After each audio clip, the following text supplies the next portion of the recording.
baba anouya nguva expected time of arrival saka ndinofanira kunga ndizotanga kubika nguwai kuti baba wasvike chikafu chiri kupisa 1 ende baba pawane chikafu chiri kubika patopedza kubika chikafu mvura inenge yabhoira here yekuti baba wari kugeza wachibva kugeza wachibva watanga kudya that thing has to be computerized kuti usarasike chinoitika ndechoti kana baba akuziva kuti nguva yangu yekugeza i5 kurukumba. It means nyangwa ari kubhawa, he makes it a point kuti by 4:45 amurodi kuenda kumba bhoza kusvika mvura yatonhora.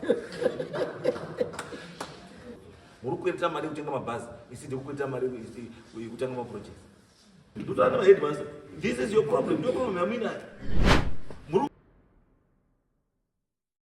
We have gathered here, Lord, according to your will.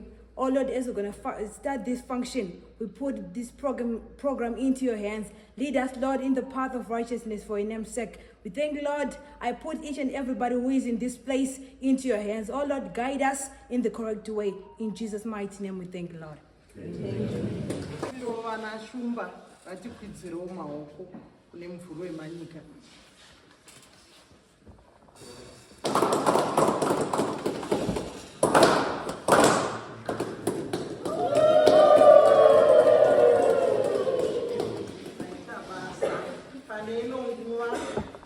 Ofisi yandabva nayo ndina maigwidibira vavari kutaura apa. Simukai muonekwe maigwidibira. Ndo area inspector weMutasa South ino. Ndina vanecha ndo inspector for ICT vanoona nezvemakombiyuta mudistrict rese. Ndoenda kumberi tine maheadmaster emaschools akadaidzwa about 11 headmasters. Sumukai muonekwe maschools iwawo mutaura munzikwe na Mambo kuti muri kubva kuzvikoro zvino hatina kuita mafevha here ati uyazva magara muonekwe naishe mutaura mazita enyu muchitofamba ndodzi ndingi pamusoro changamiro ndodzi mashinga idzi patiki Austin Primary School. Pamusoro ichangamire ndinonzi Kaveda Bernard Magadziri Primary School. Pamusoro changamire inonzi Blessing Pashi Primary School. Pamusoro ishumba changamire ndinonzi Tendai Ndiragai Chabanga Secondary School.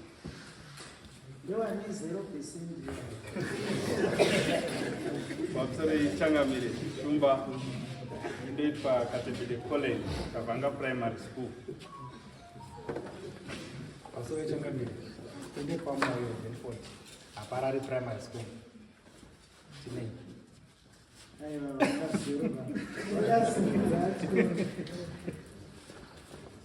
Pamusoro ichangamire ndeitwa Judas Marumbe Nyamuparara Primary School.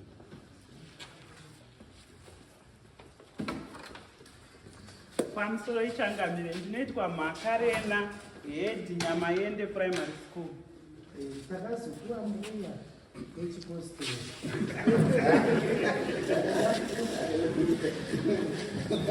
Pamusoro ichangamire ndinoitwa Nyakotiki Dombotuna Secondary School.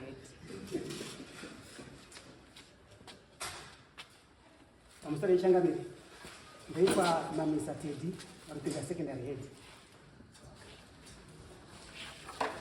Pamusoro ichangamire Dario Wadi Zongolo Primary.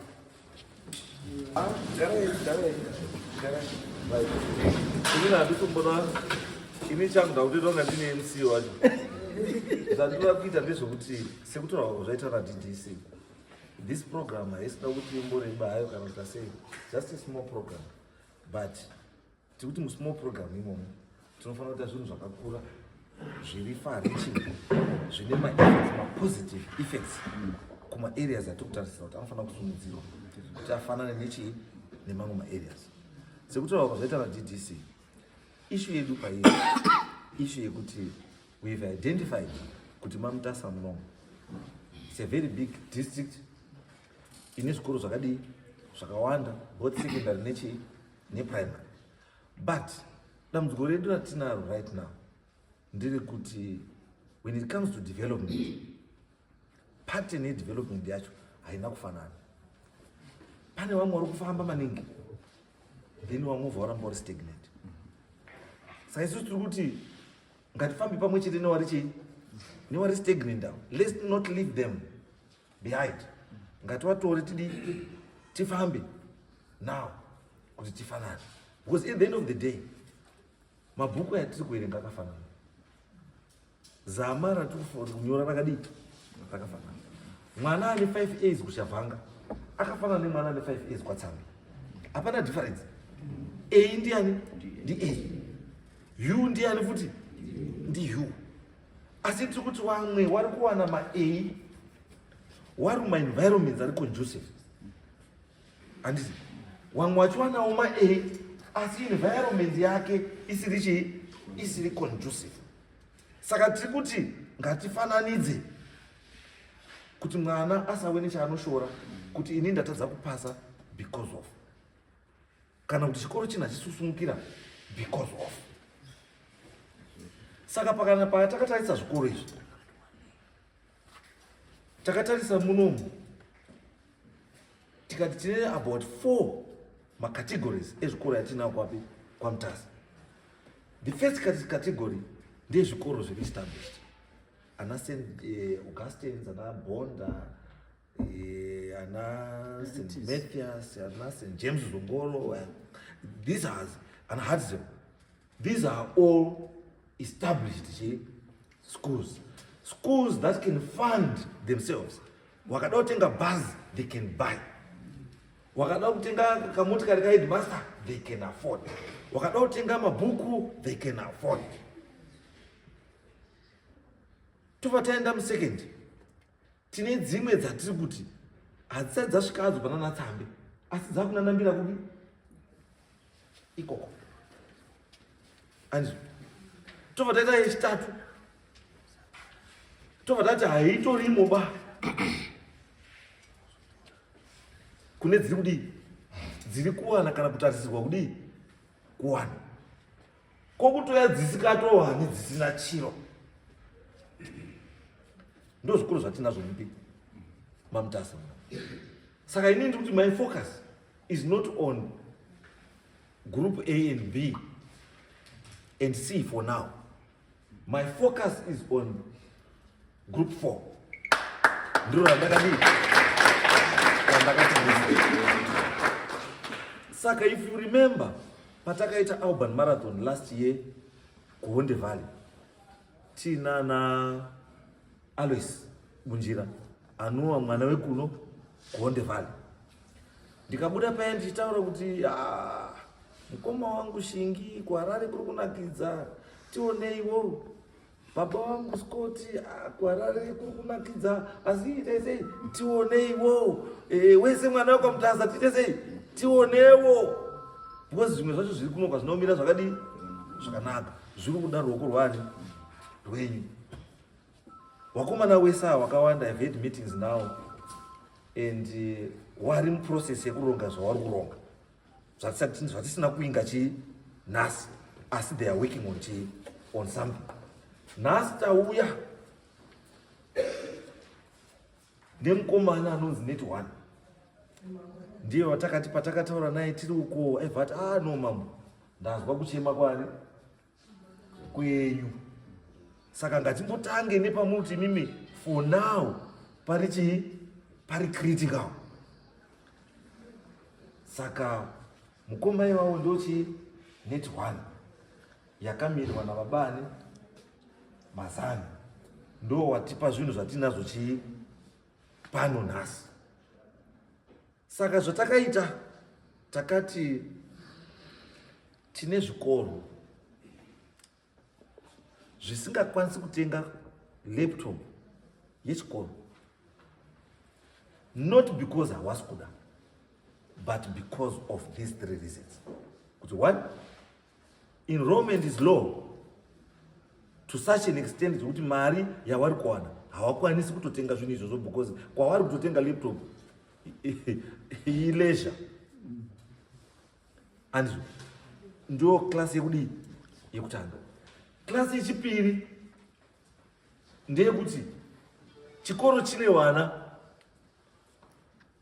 asi vabereki vacho havasi kubhadhara school fees to such an extent yekuti chikoro kana kuti chiwane mari yekuti chitenge zvinhu zvachiri kuda, they cannot afford. Class number chii? Number 2. Then kokuya imwe yekuti ine vana vari kubhadhara asi because of the numbers enrollment iripo hapana mari yaungati tingaita surplus kana chii yekuti tenge zvinhu zvakaita senge izvo. But when we look at patari izvozvo izvi senyika neko tiri kudriver kuti tiri kuenda towards vision 2030, tiri kuti information yechikoro headmaster paari anofanira kunge ainayo all the time. Saka headmaster akabvunzwa information yekuchikoro kwake ari kwaMutare anofanira kunge budisa laptop yake akutoenda pachi akutotaura zvirikudiwa. Not kuti headmaster ati information iyoyo ndaisiya kufile tadzoka kushandisa mahard copy kwatiri kuti no, nguva yakadii yakapfuura taakuenda mudigital era, taamudigital era. Saka chikoro chimwe nachimwe chinofanira kunge at least chine pekutangira ndepekuti headmaster anofanira kunge aine laptop ine information yechikoro yese yakadii yakakosha. Ndo patiri nhasi. Saka zvikoro zvandaidentify zvandataura nezvazvo zvandikutaura nezvazvo zvikoro zvandaona kuti I've been there and I have seen what I've seen. Ndikaona kuti headmaster chaiye laptop haadi haana. Saka na headmaster atona laptop chikoro hachina chii hachina laptop. Ndo zvikoro zvandaidentify izvozvo zvandadaidza nhasi kuti for a start ndoda kumbotiwo maheadmaster ezvikoro izvozvo zvese zviri zvingani zviri 11 headmaster umwe naumwe anga aine chii computer yekuti kana achitaura nezvechikoro anoendawo seri chii kwecomputer wotaura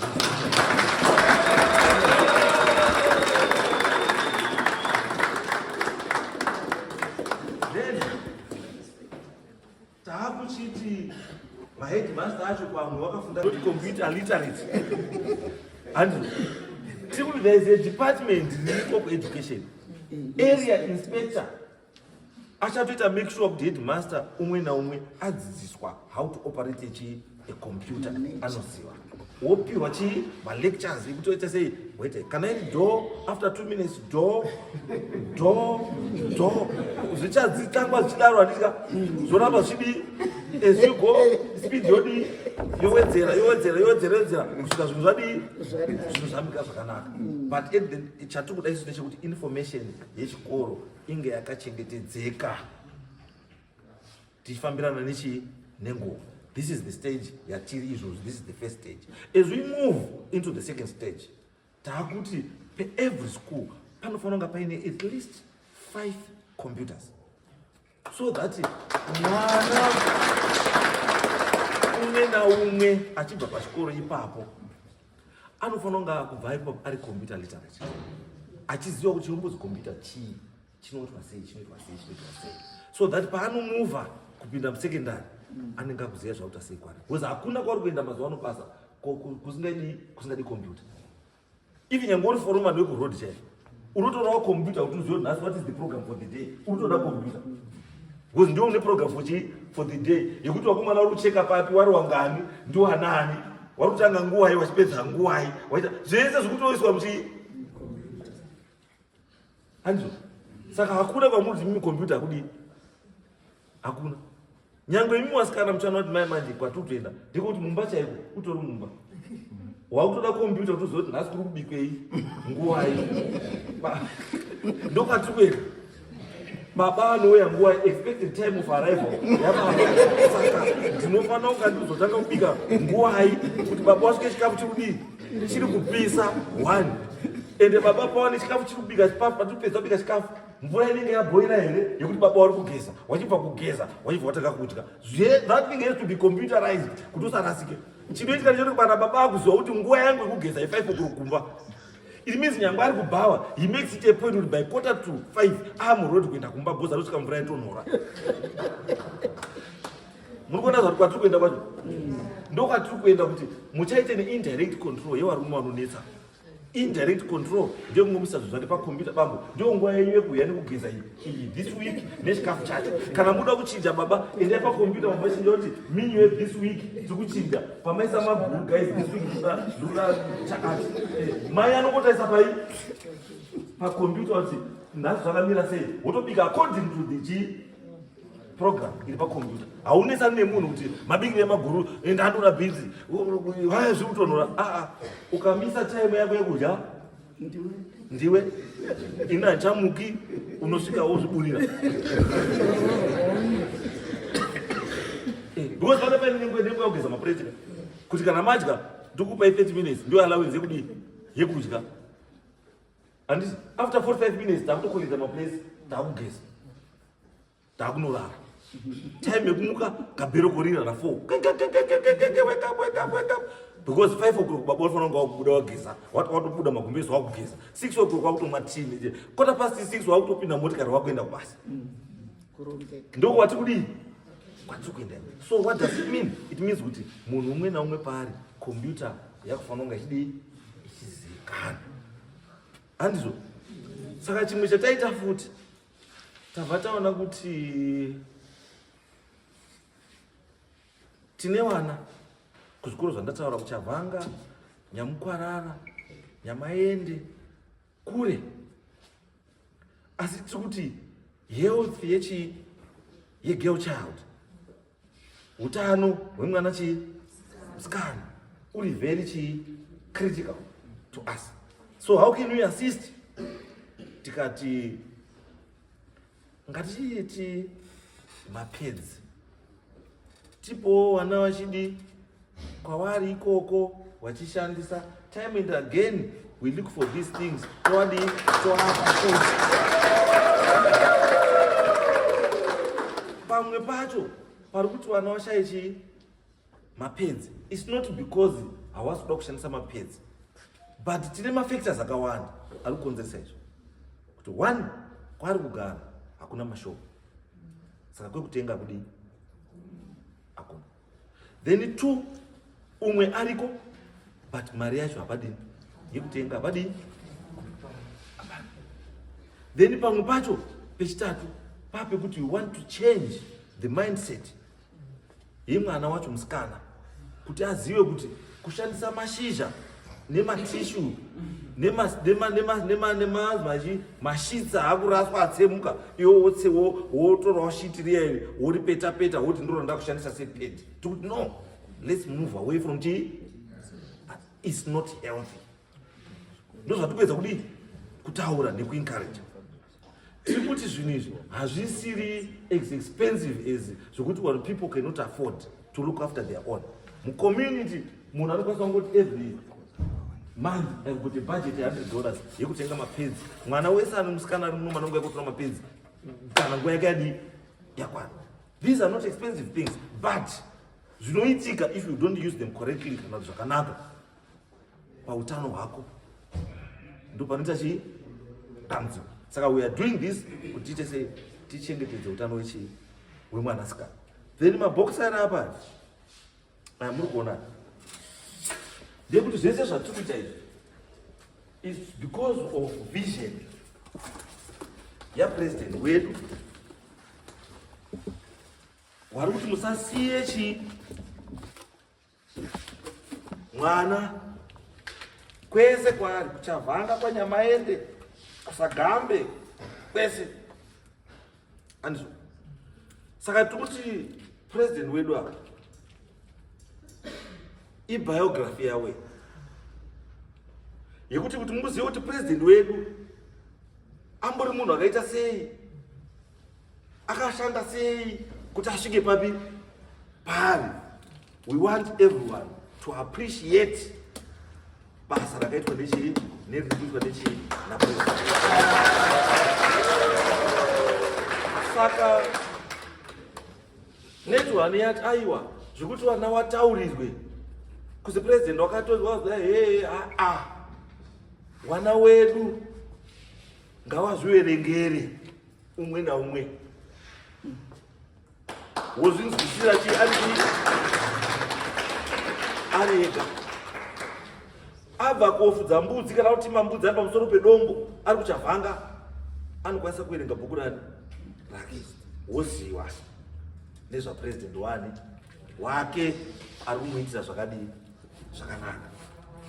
Then on top of that tabva tati zvikoro izvozvi I know nenyaya yefeeding program haisi kulasta muzvikoro nenyaya yekuti zvikoro hazvisi kukwanisa kuzosupplementa government kuti zvinhu zviri kudii zviri kushotera panzira hazvisi kuzokwana kupedza chii matems. Saka inini wari yangu hombe iri kumagrade 1 mainfant grade ECDA to grade 3 ndopane nyaya yangu hombe baba kuti kana mwana wauya kuchikoro kusvikira azoende kumba asina kana isamboisa muchii kana zvinonetsa.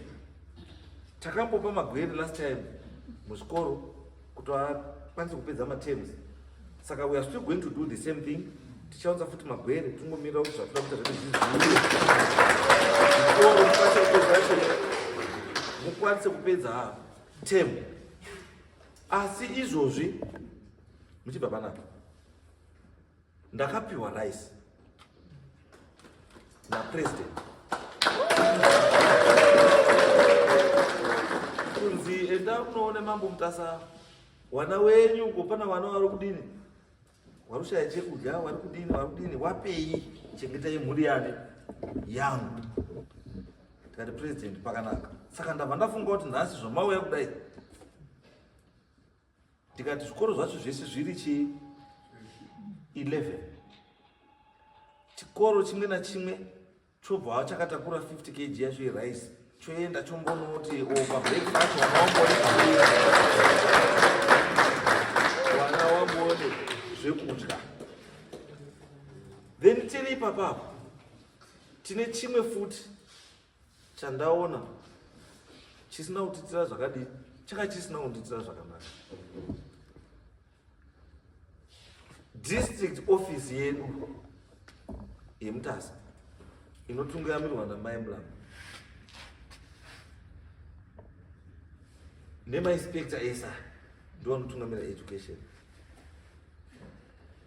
Hapana wifi pamaofisi awo edistrict.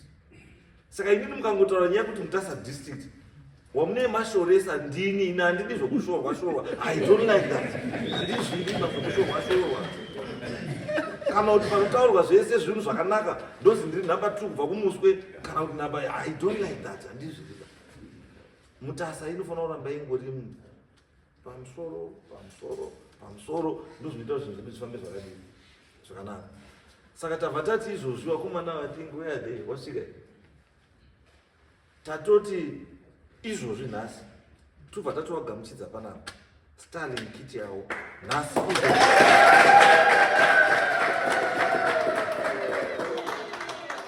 wabva watoenda pachikoro apo izvozvi wachitobva pano parinodoka zuva munhu wese akasvika paeducation unofanira kunga watopa chii watopa masaisai tawapawo Starling yani yawo. Then ndine chikoro what's what I'm trying to do tikuti zvikoro isusu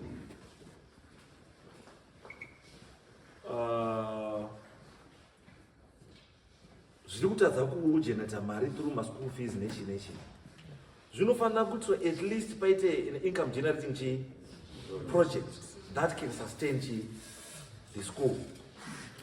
Saka nhasi tichati pakati penyu apo tichatsvaga 1 chikoro chandinoda kuti nhasi panapa ndichabva ndachipa incubator inotakura mazai 500 in a given time. Zvamakunoita imimi kuchikoro makunotsvaga mazai enyu anenge asati apfuura 7 days makutoisa muincome muincubator makuprodusa nhiyo makutengesa nhiyo idhora panhiyo dzimwe dziya dzamune musina kutengesa moiti modzichengeta kuti dziite huku dzakaita sei dzokura. Kana dzakura dzokanda mazai, kana kuti kana musoda mazai acho idzo huku dzacho mozodii motengesa. Asi kune mari ndiko kuproducer chii nhiyo, because ukatengesa nhiyo 20 $20 anzwa. Asi huku kuti uzoitengese $7 inenge yakuhira nguva yakadii yakawanda. Saka nyaya hapo yaiko chete makufana kunga muine continuous inflow yemazai kuitira kuti incubator renyu rigare rakadii rakafasa every time, zvokuti every time munogara mungobudisa nhiyo. Tumari toto tungodii tichiuya. Wamwe vanokwanisa kuti Mambo isi tatoda zvokutoti mukatotidonhedzera kana 10,000 toona zvekuita. Inini handisini munhu anobelieve in that. I don't believe in that. Inini I believe in those small trickles of cash. $1 pazuva, $2, $5, $3 chii izvo zvokandii zvakandikoshera. Because chakandikoshera inini it's not the sum, it's not the figure yadzinotoka nemunhu nhasi.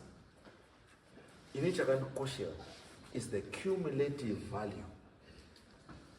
Kana ndikuti the cumulative value ndiri kutaura nyaya yekuti $1 emunesa every hour vapinda $2, nhasi vapinda $6, mangwana vapinda $7, mangwana vapinda panopera week munenge muine $50, panopera 2 weeks munenge muine $100, panopera 3 weeks munenge muine $150, panopera mwedzi mune $200. Mwedzi paunopera maakutanga kutaura kuti right pa $200 yedu iya ngatibhadhare magetsi $50, ngatitenge mabhokwendi $25, tikati chakati maakuita sei. You are able to meet my daily needs echikoro through that simple project. And hamusina wari kuti headmaster muri kunga kumirira kuti zvikoro ngazvivhurwe tiwane mari. Zvikandovhurwa after 2 weeks hamusina kana cent. Andizvo tikuti isusu ngatiite zvinhu zvekuti chikoro chichivhurwa kusvike chivharwe. Saka akaunti yechikoro inofanira kugara. Ukaona akaunti yechikoro yekuti vanhu vako iri kupinda $20, $60, akaunti yechikoro, it means something is not right somewhere. Kakawanda, the system that you are using is right. You need to change it. And why? We just got account yechikoro $20 kana $60. It's because muri mukaisa.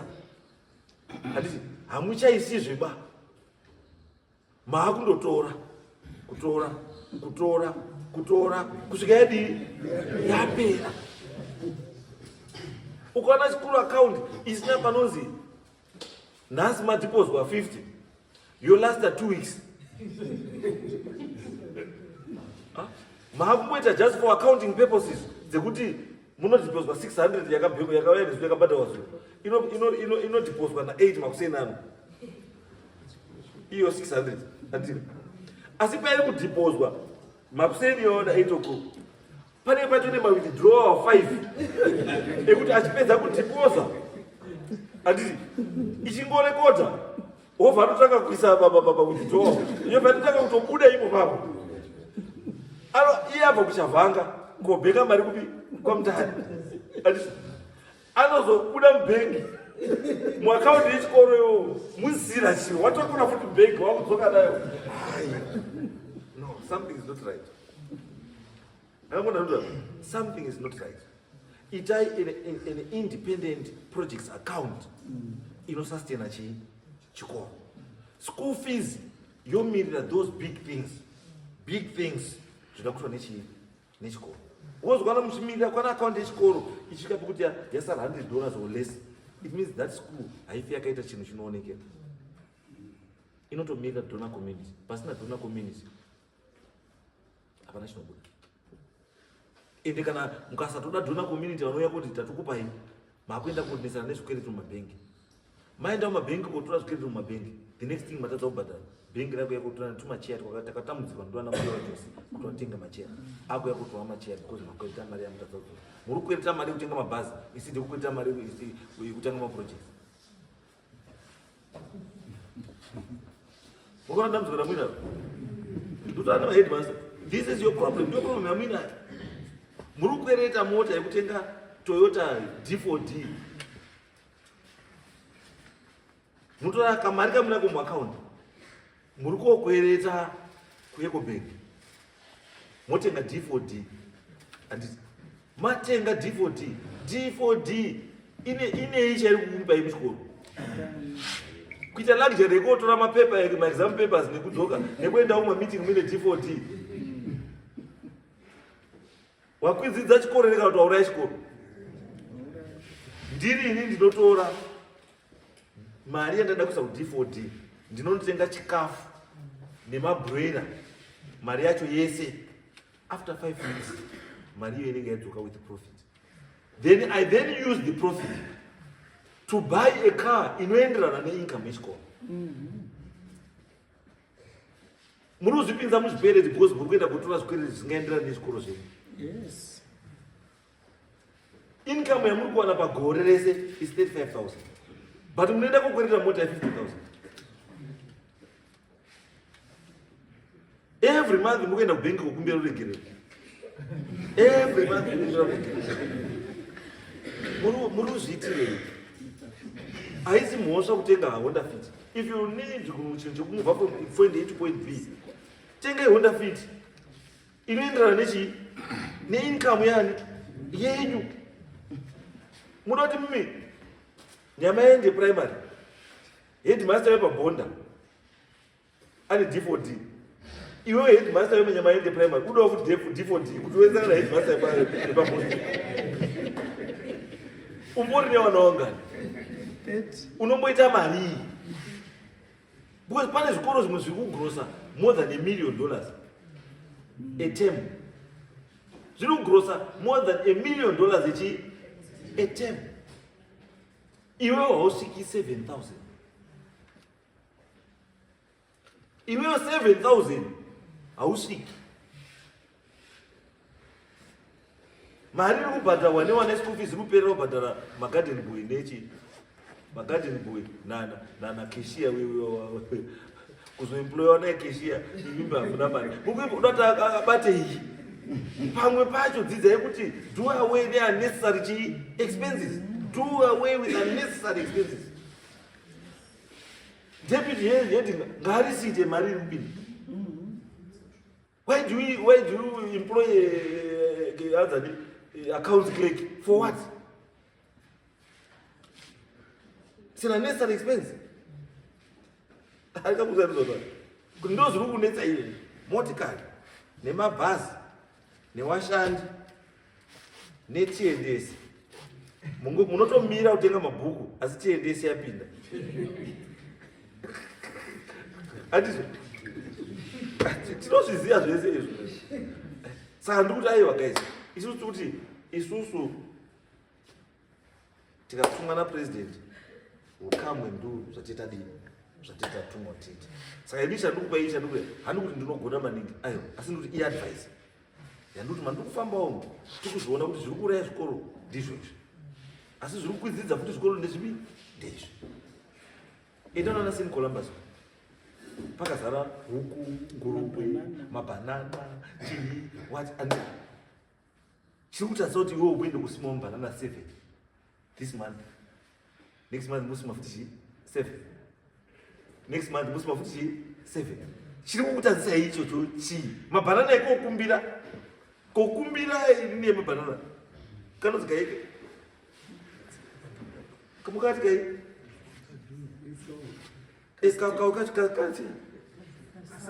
kakasaka kunokumbira masaka 10 pakoroma uri kunyima here nyama yenyu kokutoenda kotochera makomba echi 7 otoisa mukumbira futi moisa panopera gore munenge mane more than 500 plants dzemabhanana. And in the next 2 years or 3 years mautangodya mari emabhanana. Ine mabhanana kana takubara asi hamuni ndo kunofanira kubva mari yenyu yechiendesi kumabhanana. Mari yenyu yechiendesi haifani kubva pai, haifani kubvamo. Mari yechiendesi haibvi mufees. Mufees hamuna chima headmaster tiendese endai muigadzire. Endai muigadzire imimi muchizwa kuti mazaya edu anotengwa apo everyday nechi munoda kuenda torai kupi ikoko. Hamubati mari yeschool fees. Handizvo? Ndakambozviita rimwe gore. Ndine vamwe vandakapa mari yekuti vaende kutenga pendi nekugadzira macracks nechi zvechikoro pamungwana. Vandasodzoka ndikati kuona kapa makapenda paya nemacrack amakagadzira aya. Zvazi mambo. Ndakazotoitika mambo tatazotosungwa. Mamasungirwe izvi. Kazi mari yedu tatine chikwereti kwakati saka mari pamakangounza paya. Havatatu mambo zviri nani. Tivatatomboita kuvhara chikwereti kana akapinda kuvhara chikwereti. Ndikati asizvo mavhara chikwereti crack rangu rakavhara here. Mukona zvinotaura?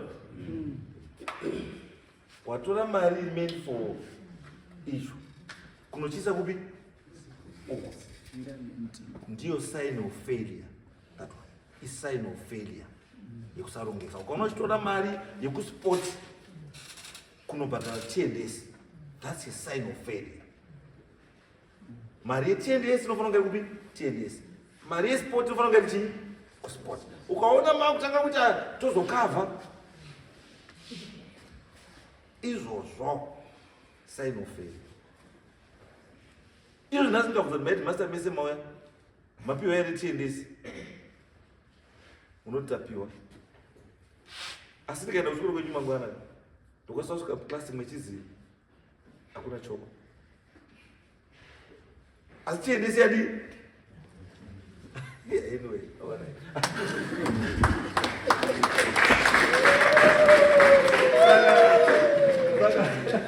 ndakusumudza shamwari yangu. Right. Ini ndataura kuti ndakaidentifya nesei nechi. Saka iye uyu ndiye Mr. Net One. Ishamwari yedu all weather friend. Saka ndichataura hamwe zvimwe zvavandipromisa zvavada kuti vazototipe futi vachitibatsira sezvikoro. Saka mukaonawo Net One irrespective because muzwa ndio shamwari dzani. Mukati mimi malines muri kutenga imwe asi rubatsiro muri kubva muda kuNet One zvitauri chiro zviri nani. Mukaunza zviro zvenyu zvese kuNet One ukaita ukaline kako kuNet One kachikese kuNet One keNet One because uzwa kuti mari iyoyo ichazodzoka kwauri futi somehow. Ndo zvatoda izvo. Ndo vanhu vatikuda kubatsira nechi neso. Mambo chibva mataura tisati tabhaidwa vanhu zvinhu zvavo. Naita basa chana.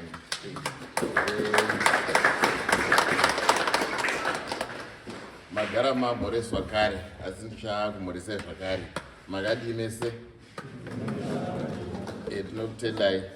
Net One sezvataura naChangamire. Net One ikambani yehurumende. Ende chinonzi hurumende ndiani? Ndimi neni handiti? Saka hatitarisiri kuti kana uri munhu wehurumende unoenda kuzvinhu zvisiri zvehurumende. Handizvo? Ndafara kuti maheadmasters aripo 11 aidentifyiwa ayaya achawana benefit yemacomputers nezvimwe zvakawanda. Isusu tine network kwese kwese nazvakanzi kwamagadzire kune bese chinatoda kutounza ipapo. Saka tinoda kuti muzotengesa futi neairtime nemalines kuzvikoro zvenyu ikoko nenharaunda dzakakutenderedzai. It's another way zvakare inofamba nedonzvo rapresident vedu ranoti leaving no one and no place behind. Panonzi no one behind ndimuri kureva kuti musasara imimi. Saka Net One iriko kukusapotai. Tinogona kukusapotai nemacomputers. Isinonzi we're a digital company andetika. Called your digital solutions network. Digital solutions zvinongorwa kuti zvinhu zvese zviri digital ndo kwatinoshanda ndo kubasa kwedu. Kufaila kwani inonzi e-filing mazwano. Hamuchafaili mushandisa mapepa maliver act files ataishandisa kudhara ayaya. Handitika takushandisa macomputers kuchengetedza information yedu yakakosha nai. Kwakuti tikada kuenda pane chiri nzvimbo chepamberi pane imwe futi inonzi cloud computing yekuti kana kuri kuti iyi computer ine hard drive and yagara itori naro hard drive, unogona kuchengetera chinhu chako muhard drive, asi unozoisa futi mucloud. Kana vanhu vane mafoni akafanana nedzidi neyangu iyi kai, pane inonzi Google account yekuti ukachengeta macontacts akare taiti handisina namba dzako nekuti dzakarashika handizvo, asi ko zvinopane Google account yekuti ukachengeta kana kuti Apple account yako handitika iCloud, unochengeta chinhu chako ipapo, ukachinja phone ukaisa mune imwe, you can get still the same information kubva imomo handizvo. Ndokufamba kuita technology. Saka tinotenda Mambo nekuidentify kwavaita matambudziko atinawo, isu net1 tauya kuzokomplimenta tichisapota kuti zvinhu zvedu zvibudirire muno Manicaland kuno Mutasa handitika. So handina zvinyi zvandinotaura, tine vakomana vari panze apa nemusikana ari panze apa. Ndoda kuti kana vanhu vari interested nekuti vazotengesa maproducts enet1 munoenda ipapa mundotaura navo. Hatidi zvinhu zvakawanda, tinongoda photocopy yechitupa chenyu kana kuti chitupa chenyu neproof of residence. Mukangonyorerwa kwaMambo kana kuna sabhuku kana kuna sadunhu upi akanyora zvake tsamba kuti munogara mudunhu rakati akangodhinda, isi tinototarisa iro totoshandisa bepa iroti rakatikoshera ndokwamunogara. Saka hazvinetsi kutengesa zvinhu zvedu zvenet1 zvakachipa endewe zvinodiwa futi zvechi nevanhu handitika. Saka ngatisapotei net1 patinoiona. Vamwe maraina yaya tine inonzi one man is a platform inoshanda kuti mutumidzire mari nekurudzirwa zvakare vanhu. Saka ndoda kuti munhu wese achatenga line renet1 akwanise kuenda futi pa1 man handitika. Topromota chedu chatakazvigadzirira pachedu handitika. Chemumba ndo chinotanga tozoenda kune chekunze handizvo. Ndatenda hangu Mambo.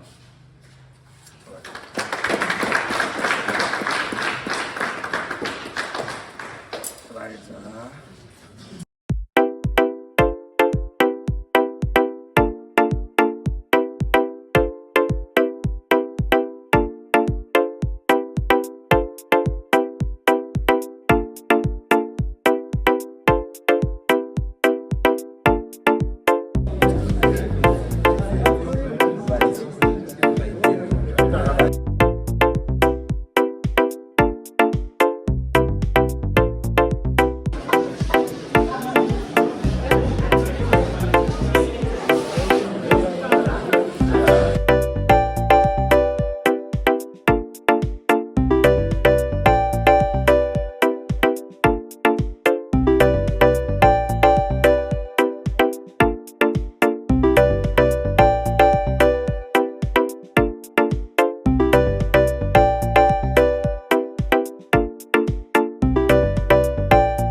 nhasi handitika maisa 100 handiti moti after 3 days handiti moisa futi mamwe mupi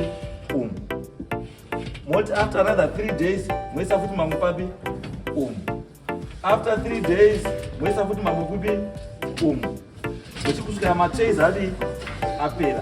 The reason why muchinzi muite izvo kwa differentiation yema 3 days ndeyekuti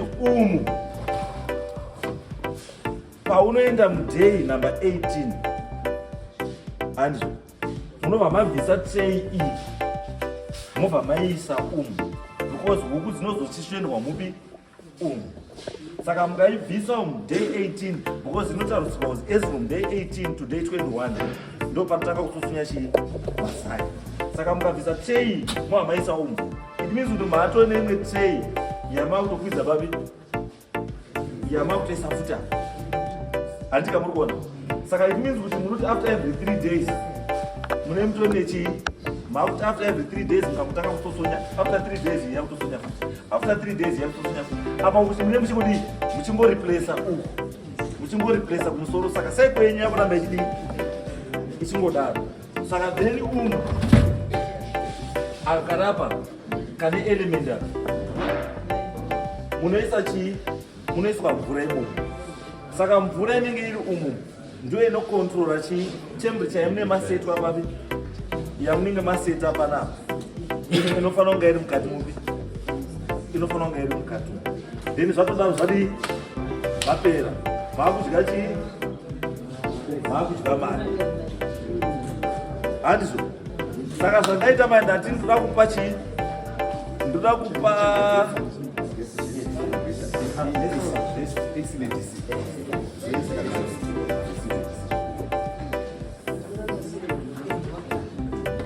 saka zviripo mai ndozvokuti chii zvataakuita manje ndati ndine chii ndine incubator iyi 1 iyi yandoda kuti ndipe chikoro chii 1 kuti chitotange project iyi handizvo asi nyaya iripo ndekuti zvikoro zvingani 11 saka izvo zvikoro zviri 11 tinomboti nhasi chirumbowana ndechipi zvimwe tozodii tozozvitsvagira asi imwe chimwe chatodii chaenda saka taakuisa mazita muchii muheti muri kupinda saka hachaiti 10 akuita 9 because pane primary school isipo kakawanda kandini bhayo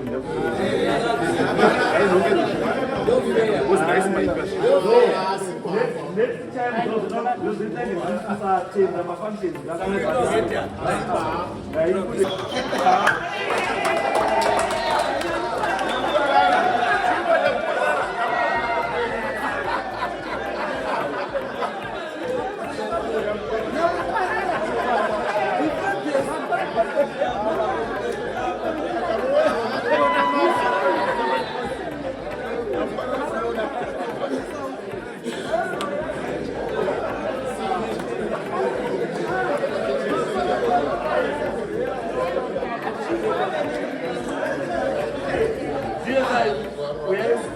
this is your chairman.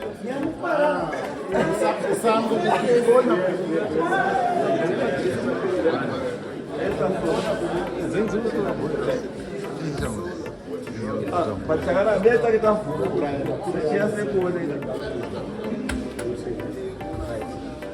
Mata itu.